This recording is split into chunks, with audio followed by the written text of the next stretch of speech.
ಹೊಡೆದ್ರು ಹೊಡೆದ್ರು ಹೆಂಗ್ ಹೊಡೆದ್ರು ಅಂದ್ರೆ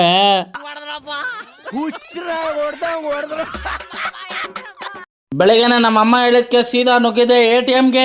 ATM ಅಲ್ಲಿ ಕಾರ್ಡ್ ಹಾಕರೆ ದುಡ್ಡೇ ಬರಲಿಲ್ಲ, ಸೈಕ್ ಆಗೋಯ್ತು. ಆಮೇಲಿಂದ ಗೊತ್ತಾಯ್ತು ATM ವರ್ಕ್ ಆಗ್ತಾ ಇಲ್ಲ ಗುರು, ನಾನು ಸೈಕ್ ಆಗ್ಬಿಟ್ಟೆ. ಒಂದು ನಿಮಿಷ ಸೀದಾ ಮನೆಗೆ ಬಂದು ನೋಡಿದ್ರೆ ಕಾಂಕ್ರೀಟ್ ರೆಡಿ ಆಗಿತ್ತು. ಕಾಂಕ್ರೀಟ್ಗೆ ಒಂದು ಚನ್ಕಿ ಹಾಕೊಂಡು ನುಂಗಿದ್ದೆ. ಕೆಲಸ ತಿಂದು ದೇವಸ್ಥಾನಕ್ಕೆ ಹೋಗಕ್ಕಾಗ್ಲಿ ಅಂತ ನಮ್ಮ ಅಮ್ಮನ ಹತ್ರನೇ ಬಟ್ಟಿಕ್ಸ್ಕೊಂಡು ಸೀದಾ ಹೊರಟಿದ್ದೆ ಆಫೀಸ್ ಕಡೆಗೆ. ನಮ್ಮ ಏರಿಯಾ ಫುಲ್ಲು ಪಿಂಕ್ ಸಿಟಿ ಆಗ್ಬಿಟ್ಟಿತ್ತು, ಕಲರ್ ಹೂವ. ಹಂಗೆ ನೋಡ್ಕೊಂಡು ನುಗ್ಗಿದ್ದೆ ಆಫೀಸ್ ಕಡೆಗೆ. ಈ 3 ಫ್ಲೋರ್ ಹತ್ತೋ ಅಷ್ಟೊತ್ತಿಗೆ ಜೀವ ಬಾಯಿಗೆ ಬಂದ್ಬಿಡುತ್ತೆ ಗುರು.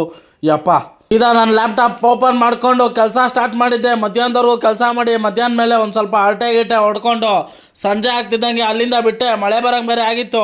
6:30 ಆಗ್ತಿದ್ದಂಗೆ ಶಟ್ ಡೌನ್ ಮಾಡಿ ಸೀದಾ ಹೊರಟಿದ್ದೆ ಮನೆ ಕಡೆಗೆ. ಬಾಯ್ಸಲ್ಲ ಪಾನಿಪುರಿ ತಿನ್ನೋಣ ಅಂದ್ರು, ಸೀದಾ ನುಗ್ಗಿದ್ದೆ ಪಾನಿಪುರಿ ಶಾಪ್ಗೆ. ಪಾನಿಪುರಿ ತಿನ್ ಮುಗಿಸೋಷ್ಟೊತ್ತಿಗೆ ಮಳೆ ಬೇರೆ ಬರ್ತಾ ಇತ್ತು.